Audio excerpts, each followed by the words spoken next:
What is up, my ninjas? I'm Strydent, and welcome to another vlog. At long last, I am gracing you guys with the my most fun and most unfun of last year. Last year was a hell of a year.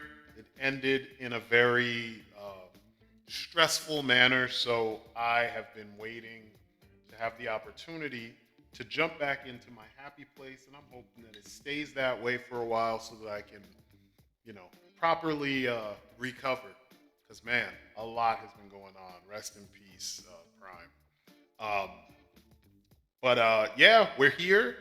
I've got a lot. I picked up a lot of stuff last year. And though everything is not on the list, a big chunk of it is, because a big chunk of it is stuff that stands out.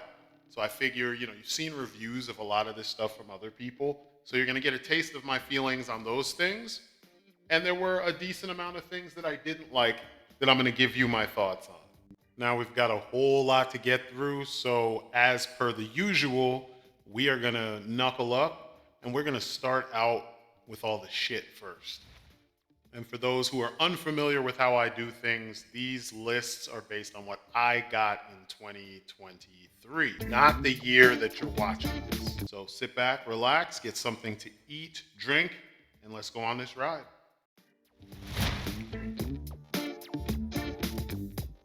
Bruh. Just a quick aside before we get into it.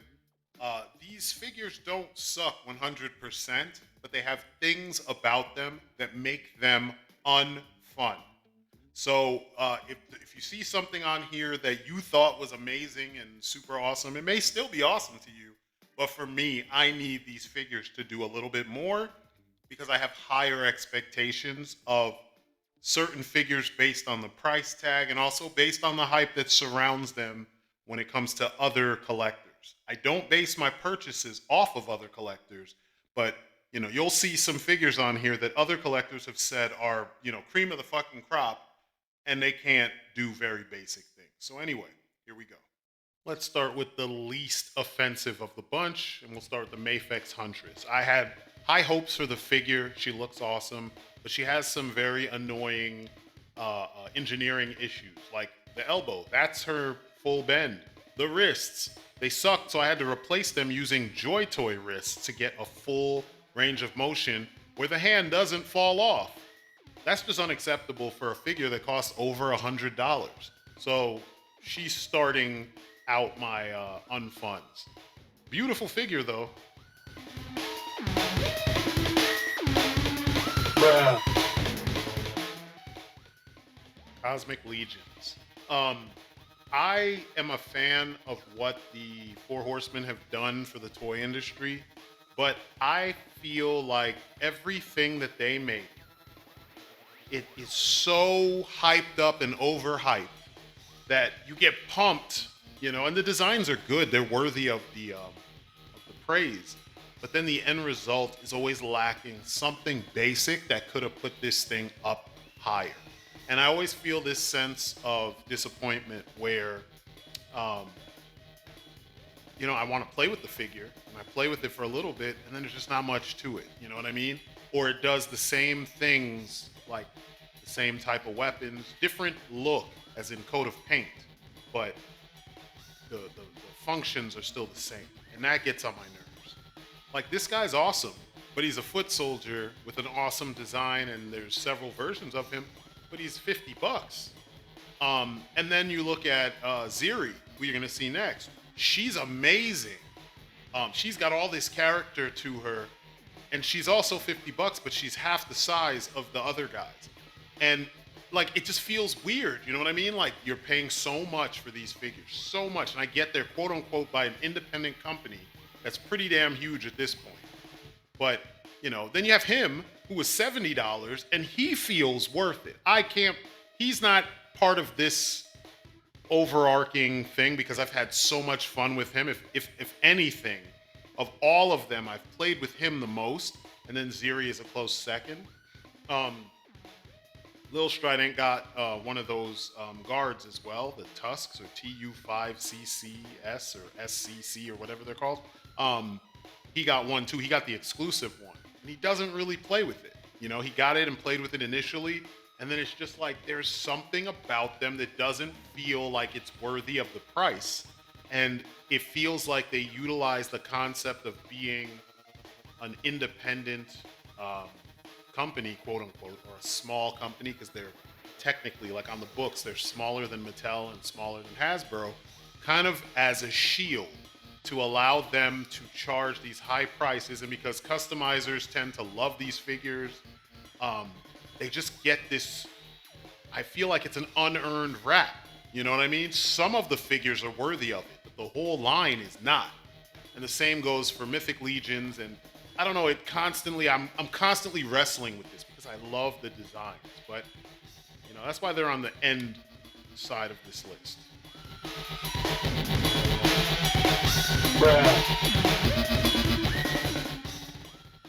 Playmates Mutant Mayhem TMNT figures. I got these for Lil Strydent, and I got them before we watched the movie. Hated the fucking movie. He hated it too. It's whack. People saying that it was great and all this stuff, they don't get it. Don't listen to them. But look at this shit. Just from a design perspective, the toys could follow slightly different rules than what you saw in the film. You could make things look like what they're supposed to look like functionally. They didn't even do that here. It's like they took everything that they did wrong with the Rise TMNT figures from a couple years back, and they repeated that with these, and you just ended up with some shitty figures, man. They don't stand well. They're missing key articulation, no swivels in the feet. They're just poor figures. Standing still, though, they look the part. So if that's what you want them for, to keep them in the package, get them. This is one of those times where what you got was shit.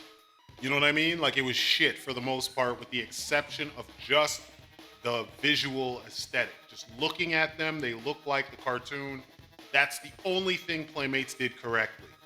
Everything else is garbage. Lil Strydent played with them for like a day or two, and then they just sat, and I was like, why aren't you playing with them? And he's like, Dad, I don't really like these. I was like, ooh, really? So I kept them upstairs for a little bit in my man cave, and I was like, let me examine them and see what's going on, man. The joints don't work right. The feet, if you can't stand a figure properly, that's frustrating, That takes a lot of fun away from it. And these figures are just not fun. So if you haven't gotten these, don't bother. Pass on them 1,000%.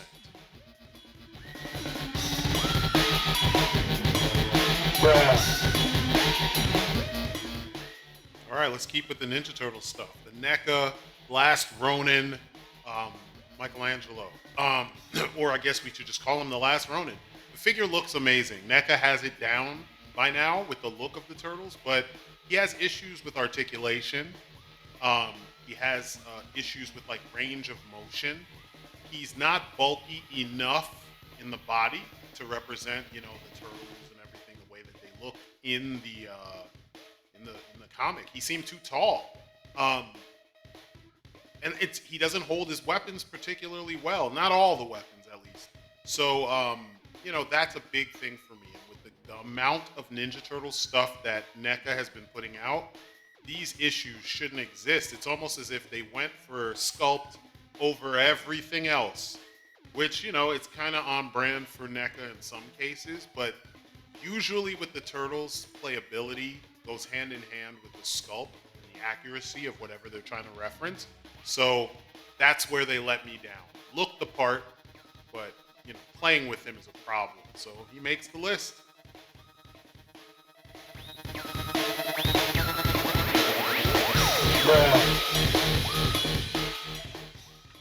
All right, we'll go with the Teen Titans, or I guess the Titans, Beast Boy from McFarlane. So it's a pretty good figure, but he's got some issues, and these issues make it less fun to play with. Let's start with the diaper. The paint on this diaper is terrible. It's like they put a weird reddish gloss over it, and I don't know, it's not sealed or something. And then there's the fact that he's sharing the exact same body from Nightwing. I mean, come on. You know what I mean? Like, we know Nightwing is bigger than Changeling. He's always been, or Beast Boy, I'm sorry, Changeling, whichever one you want to call him. This is the Changeling suit, though. But Nightwing's bigger than him. Why do that? You know, we get a Nightwing that looks the part, but he's sharing a body type with Beast Boy or Changeling.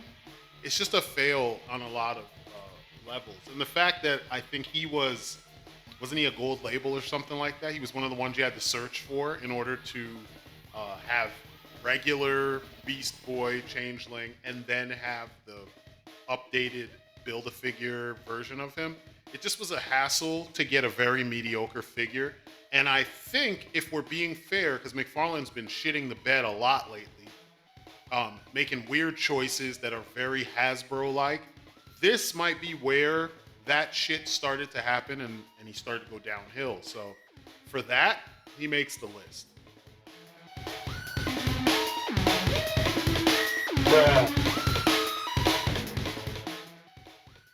Super 7, TMNT, Samurai, Sewer Samurai Leo.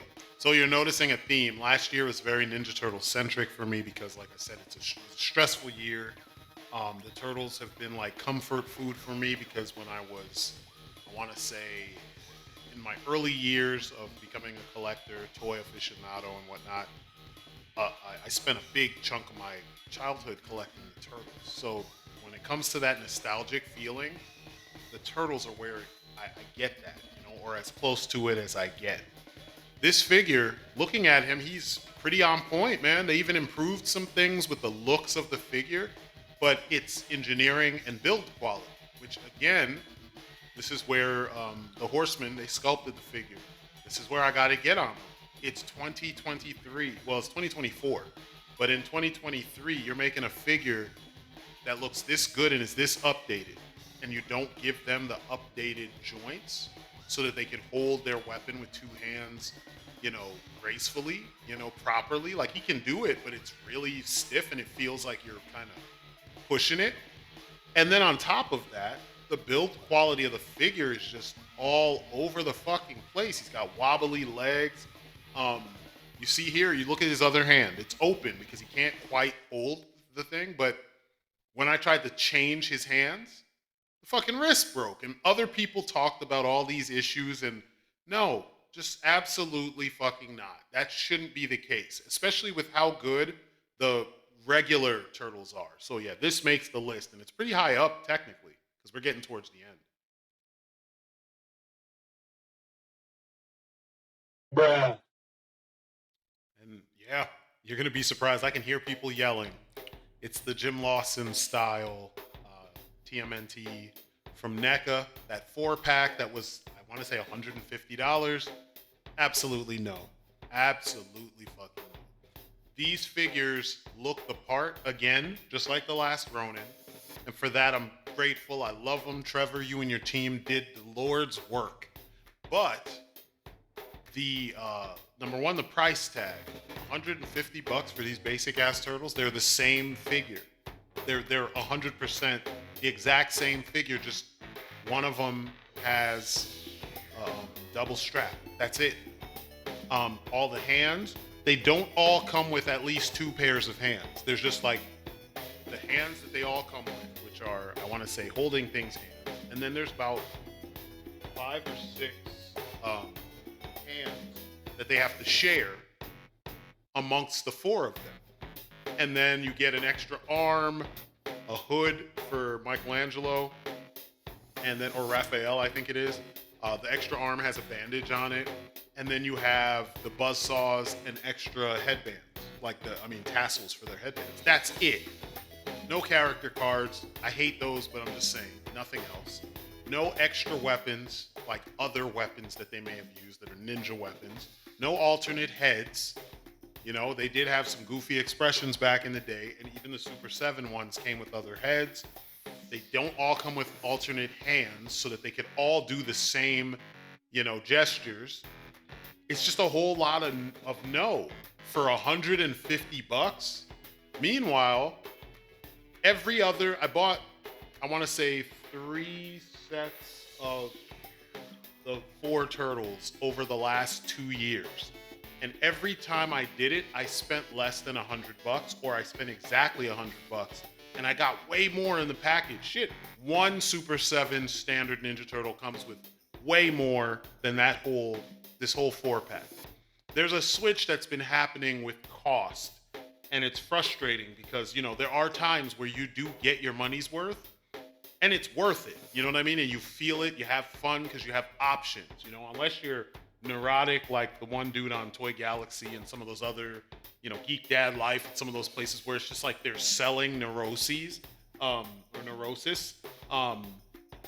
You have fun when you have more options. And if you buy a box of fucking figures and they cut cost by having the same fucking figure, as far as parts and everything goes, you make the same figure 4 times, then you need to give us other things to accompany that, because you cut costs by so much by giving us the same parts, by reusing the same parts. That's why they do this shit.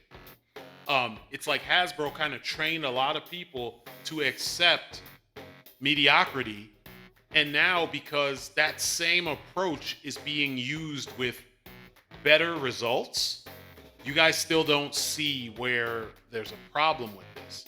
And on top of that, it's the same body, and I had issues with joints and stuff. But because this was the only one I ever saw in the wild, and you see it on the secondary going for stupid prices that don't even make sense, regardless of it being the 4 turtles, you could literally just wait till a bootleg comes out, buy one bootleg version of whichever turtle, make the straps or take the straps off of another Ninja Turtle figure, another Leonardo or another Donatello, because they didn't put the strap on Don. And then you would have the 4 turtles and you still won't break $100.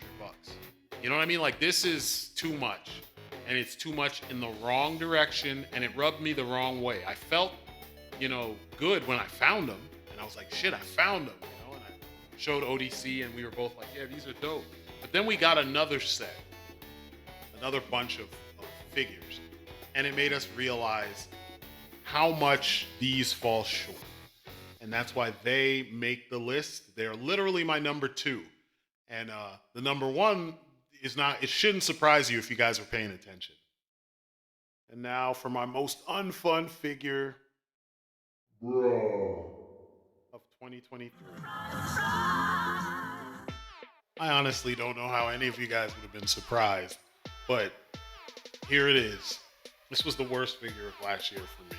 And it was the worst because of the weight, because of the expectation set by other figures that this company, Mezco, has released, by the hype, by the pedigree of the design of this character, and how most of the time when other companies try it, I mean, there've been a bunch that have failed, but in the, 30 or 40 years since this movie came out, most of those figures have been good, and this one was just not.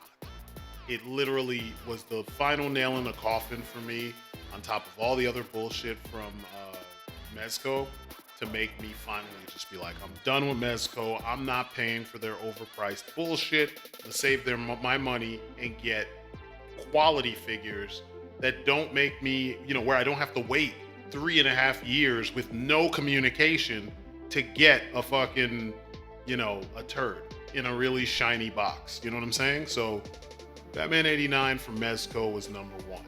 No surprise there. Bruh. So we've made it through all the shit, and now we're going to step into the light. We are going to take a moment to talk about the fun stuff. It's going to be more than a moment. But what we're going to start out with are the honorable mentions, because I have a lot. It's a stressful year. We got a lot to cover.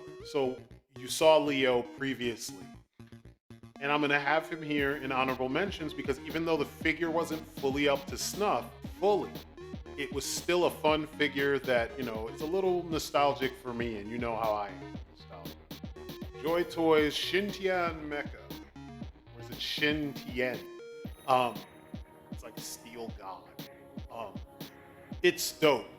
It's huge though, and part of the reason why it's on the honorable mention is even though everything looks awesome and it's a huge, well-detailed mech and it's fun to play with under the right circumstances, it's so big that it's kind of daunting to play with. So, you know, you kind of pose him and then you just put him where you want him.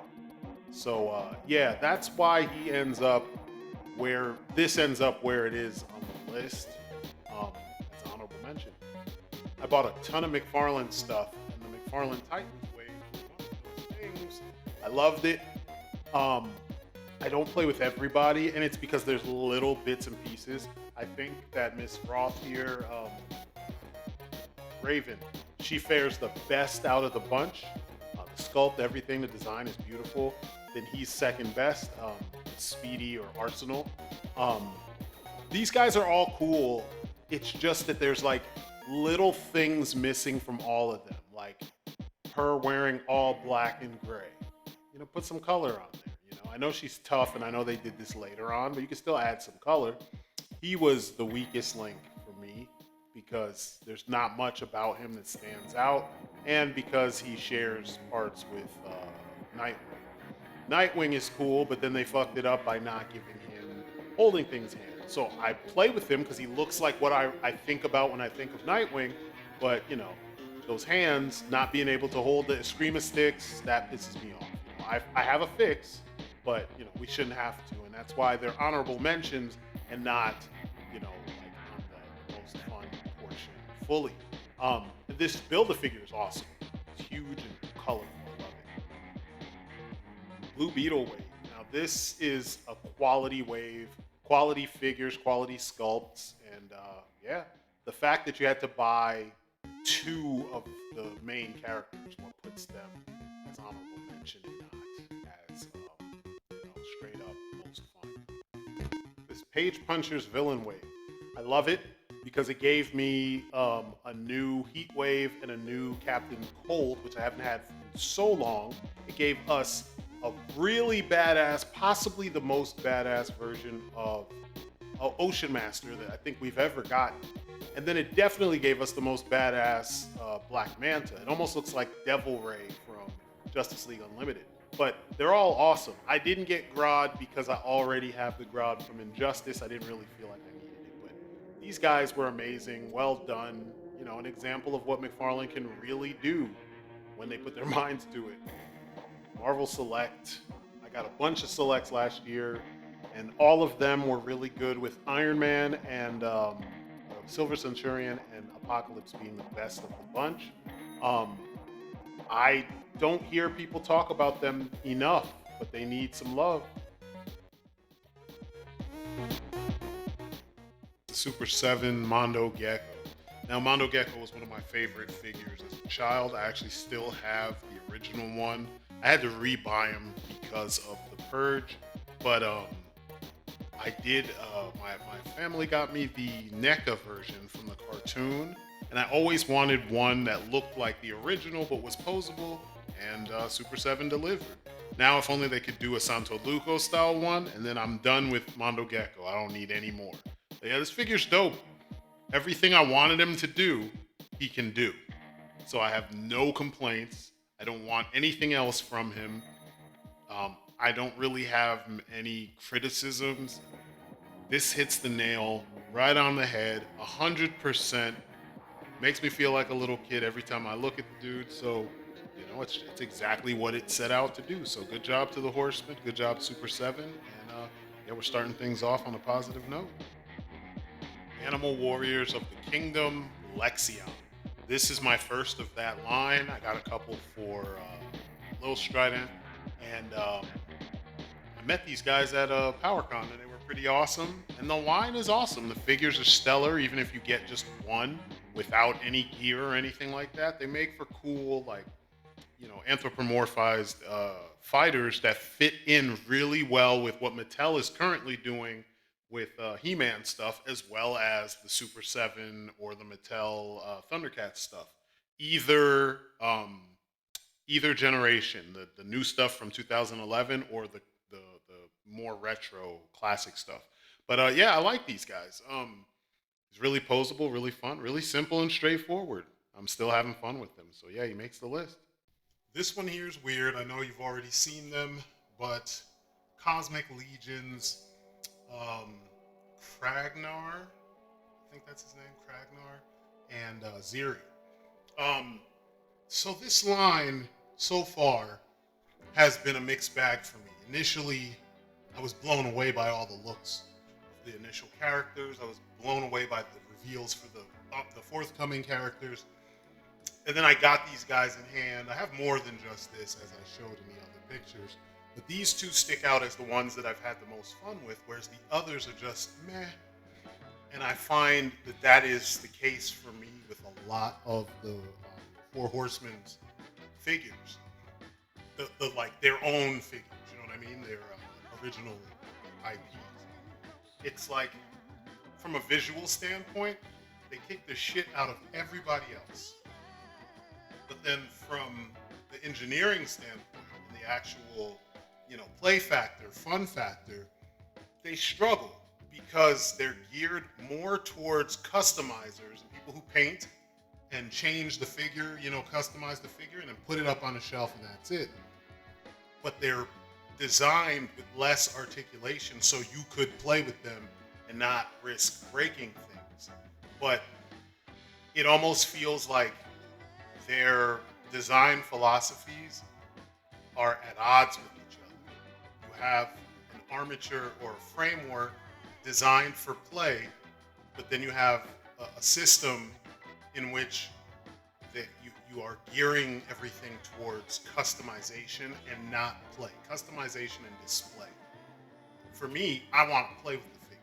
I want to pose it. I don't want pieces falling off. I don't want to move all these parts off and swap out pieces. So things like the little crotch panel that hangs down in front of them, there's like a big chunk there. You have to glue that in place if you don't want that to come off. But if I want to play with it, I shouldn't have to do all that. You know what I'm saying? The hand pegs. Some of them have long hand pegs that go all the way into the wrist. Some of them have real short ones. So if you turn it just one time, they pop off. Like the blue dude. I've always Oleg, I think his name is. I don't like that. It should be one, framework across all the figures, so we know what we're getting into. Unless you have something like Kragnar, who completely changes he flips the whole design aesthetic on its head. So yeah, I enjoy these two, and I haven't enjoyed any of the others. And I've seen almost the whole line. I've gotten a hold almost everyone except for the Greys.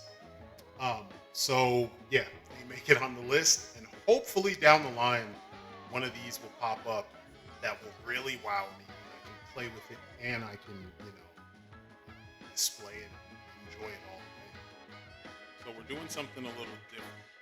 We have a special guest who's going to talk about their picks. They only have two, and you can see what they are. It's a little Strydent. Go ahead, tell them about your picks. My picks were Spider-Man, comic book Spider-Man, and Moon Knight. And these were my most fun picks of the year because the Moon Knight that I got before, he was the movie Moon Knight, and his arm kept on breaking off every time you would turn it. So this was definitely an upgrade, and I like the design of the comic book one a lot more than the movie one. What? Yeah. Okay. What about this comic Spider-Man? That's And the classic amazing fantasy number one Spider-Man. Does that bother you? The blue Spider-Man? and the Spider-Man, that Spider-Man is so much cooler than the No Way Home one. What happened to that one? That one I was playing with the Gray Gargoyle and Spider-Man, and the Gray Gargoyle I was making them fight, and his arm broke. The movie Spider-Man from Far From Home. I mean, No Way Home. Good choices. Move on. Next up, we have Bats, Keaton Bats from The Flash. This figure was awesome because I didn't expect it, and I didn't think it was going to be as good as it was. Now, the head sculpt is slightly soft in the sculpt department, and that's the main reason why it's on the honorable mention. I've had fun with it, don't get me wrong, but most fun are the figures that hit all the points for me. This hit some of the points and it was serviceable. And I was almost ready to be like, yo, if this is all we get for Keaton Bats, I'm good. And then he went off and did more stuff. So you know what I mean? I gotta give credit where it's due. Um, this figure hits all the points to make for a really quality Keaton, throwback slash future, figure. So yeah, he makes the list. We're coming towards the end of the honorable mentions. I've got Retgar here, which is kind of helping me get towards my goal of having all the 86 characters, as well as the Piranacon, which I had been waiting for and I couldn't find them for a good price. And then I managed to get two of them for under retail. So, yeah, my goal with my Transformers collection is to have everything you saw character-wise in the 86 film, and I'm only a handful of figures away, less than a handful of figures away. But anyway, this does it. They hit all the points for me. I also got Junk Heap, so I have Retgar driving Junk Heap, and I can flip it when I'm bored and have Junk Heap driving Retgar in motorcycle mode, so or vehicle mode. So yeah, I'm geeked. These guys are awesome. Next up, we've got Warduke from NECA's Dungeons and Dragons line. Warduke is a favorite of mine because it's a figure that my brother had. Technically, we had it when we were kids. He broke it, so I didn't get to play with it the way I wanted to. So I always wanted that figure. We had him with the horse. That's what we got. So this time, NECA just captured everything that was great about the original figure, and I will eventually find a horse for him. And at the top of my honorable mentions, it's my Bucky O'Hare collection. This is all I have right now. Everybody I got last year. ODC helped me out with, or he hooked me up, I should say, with it's a little of both, I guess, with Dead Eye Duck. I found them for a beautiful deal, $10 at PowerCon. And then I found the rest of them for slightly regular price with Blinky. That's the original Blinky, because for some reason Boss Fight just didn't do him, and if they did, I didn't know. But anyway, Bucky O'Hare was a favorite of mine as a kid, and I always wanted figures of them, and I wanted a righteous indignation. I made one out of Legos or building blocks of some sort, and now I have the crew to fill it up. So I'm geeked about having these guys, represented on my shelf, and they are the last of my honorable mentions. All right, now let's start off with the fun. So this is going to be my first of the fun. Marvel Legends Retro Series Blob. I've never had the Blob. This is my first Blob figure. He's huge. He's really got a decent range of motion, and he's fun to play with, and that's what gains you access to being on this list, and that's why he's here.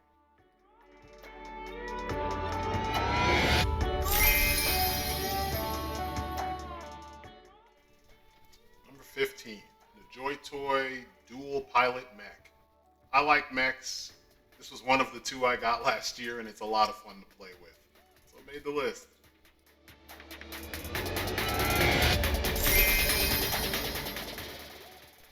Number 14, G.I. Joe Classified's Shooter.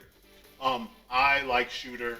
This is one of two figures they made, with the original figure from the 50th anniversary line being garbage.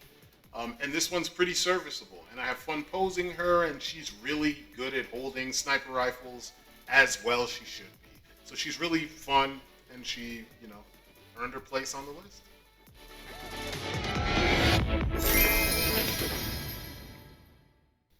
Joy Toy, Cult of Sanreha, Jack, Ali, and Mara. And then the cycle as well. I forgot the name of the cycle, but these guys are fun. They got that really cool Mad Max, Borderlands kind of aesthetic to them. And they fit in perfectly with the universe I'm trying to build with the, 1/18th scale figures that I've been collecting over the years.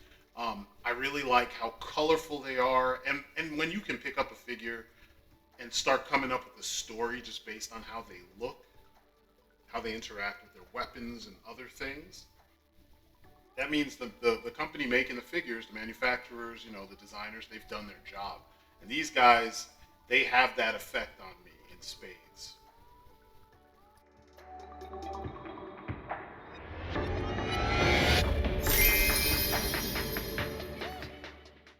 Number 12 is a twofer.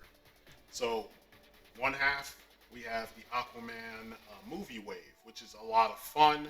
There's a couple mix-ups, but it's McFarlane. The movie stuff is really good. This guy right here kind of is awesome, but frustrating because he's only in like 5 seconds of the film. But then the other half is the Hush black and gray Batman, which is my preferred Batman. And I finally have both. And it's Jim Lee style. I'm a Jim Lee fan, so it does it for me. This Aquaman and Storm together are worth, every penny. Just like seeing both of these Batmen back to back, together in my display, and I can choose to play with them whenever I feel like it. So yeah, they made the list.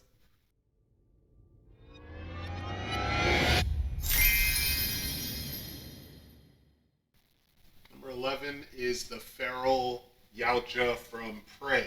It's NECA. It's a new Yautja. You know what the pedigree is for the Yautja that NECA has been creating. And this one's no different. It actually has some advancements and things that they fixed over the old ones. So, it just makes them more fun.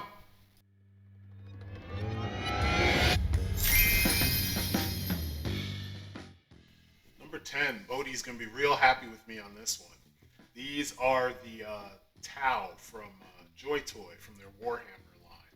First Warhammer figures, 3 3/4 inch Warhammer figures, and I love them. They're my favorite faction. These figures do them justice, and I'll probably be getting more of the Tau in the future, hopefully for a good price.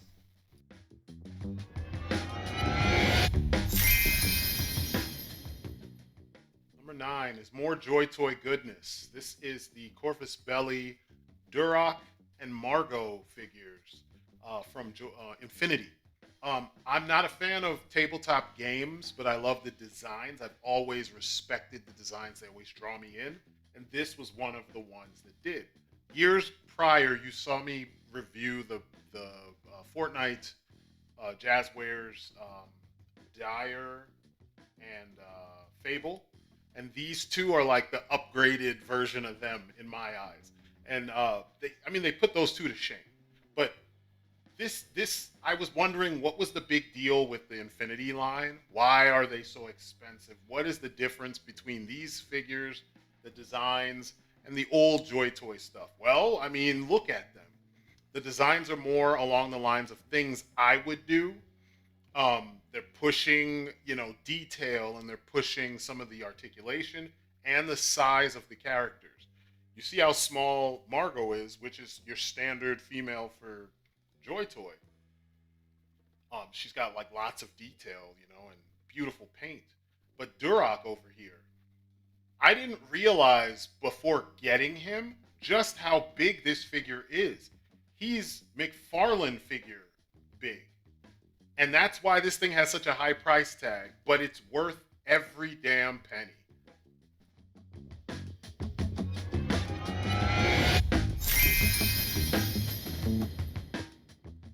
Number 8, Jada Toys Street Fighter.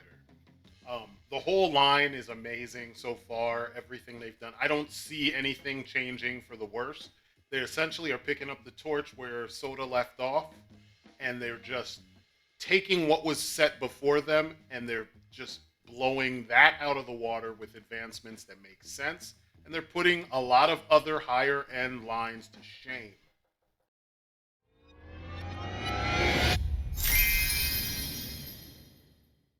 All right, number 7. This one might surprise some, but everything Masterverse that I bought last year.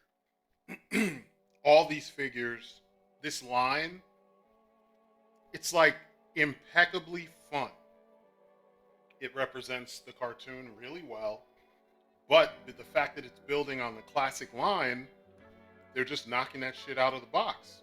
And the fact that they included Sunman in this, Sunman, without Sunman, people like me can't make toys. That was the first big independent action figure and or action figure line. So we owe a lot to him. But I mean, just look at these guys. They're just so well done. I mean, look, I have almost even villains and heroes, and most companies don't do it this well. So props to Mattel for what they've been doing.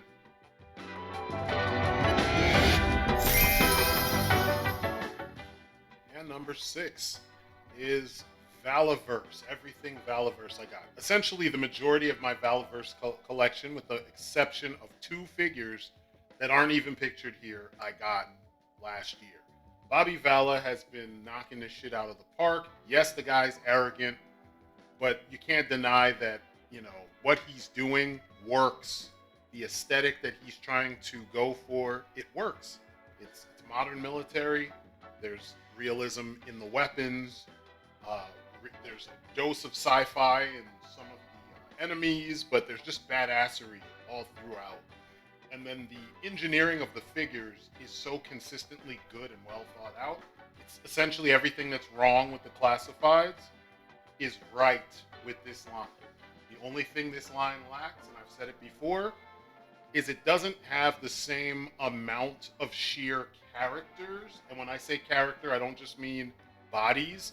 I mean character as in visual differentiation, from some of the characters, since these guys are all wearing uniforms and real world gear. You don't have the variety in looks for all the characters that you do with the Joes, but I don't give a shit about that. The heroes, the villains, like I collect classifieds, it kind of just happened, but I'm loving these guys just as much. I actually am more invested in Valaverse than the classifieds. So props to Valaverse for that, and more to come.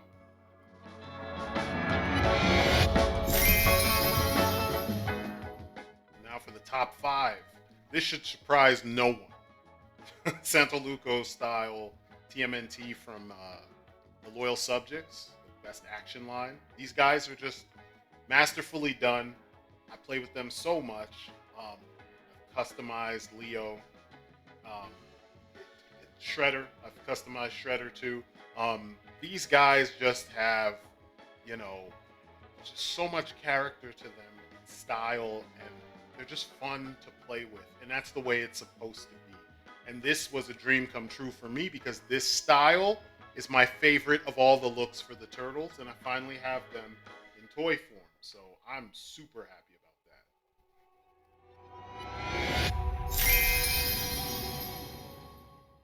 Number 4 is nice to see Figuarts back on the map.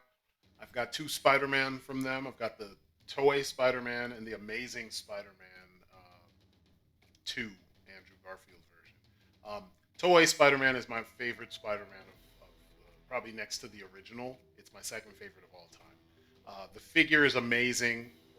And then Andrew Garfield's my favorite on-screen Spider-Man, and this figure captures him well. Don't believe what you hear from a lot of the usual suspects. The figure's dope. It's Figuarts. It does what it needs to do.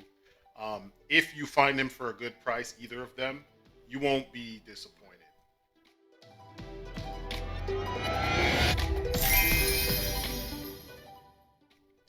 All right. So number 3, Kingdom Rodimus Prime. So unlike a lot of people, I am a fan of Rodimus Prime and Hot Rod. I like his evolution, and this figure is the perfect example of a domestic, I guess, non-masterpiece masterpiece, because he does everything right in line with the 86 series, Studio Series 86 Hot Rod, and you can see the big difference between this and the previous figure. And then also, when you look at the Evolution Rodimus that was on my list a couple years back, this thing does everything right that one failed to do. And both are fun figures, don't get me wrong, but this one has that oomph that was missing from the Evolution version. And they captured everything. The only thing I don't show you in this is his sword, because I don't really picture him with a sword. When he fights, I picture him with this big ass rifle, or the rifle being separated into two parts.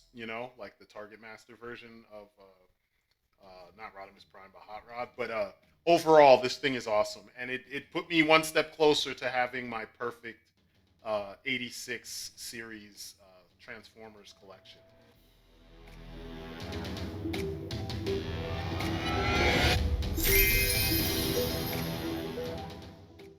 All right, and in the number 2 spot, McFarlane, Batman '89, and the Batmobile. So this one, is a big deal, huge deal. It's almost a no-brainer. Just as Batman '89 from Mezco ended up being my number 1 on the worst, this is my number 2. This initially was gonna be the number 1. I didn't see the other one coming because, I was so enamored with the fact that I finally got a Batman '89, two Keaton Bats figures in the same year, and a full-size Batmobile, or nearly full-size Batmobile for him to patrol the streets of Gotham in my verse. But yeah, I got custom capes for both figures, and that just set them higher up on the list. But there's no denying how monumental this is for those of us who were not happy with the Mezco Batman '89. Essentially, for less than what we would have paid for that figure, or what we did pay for that figure, we got this, the figure, and the vehicle.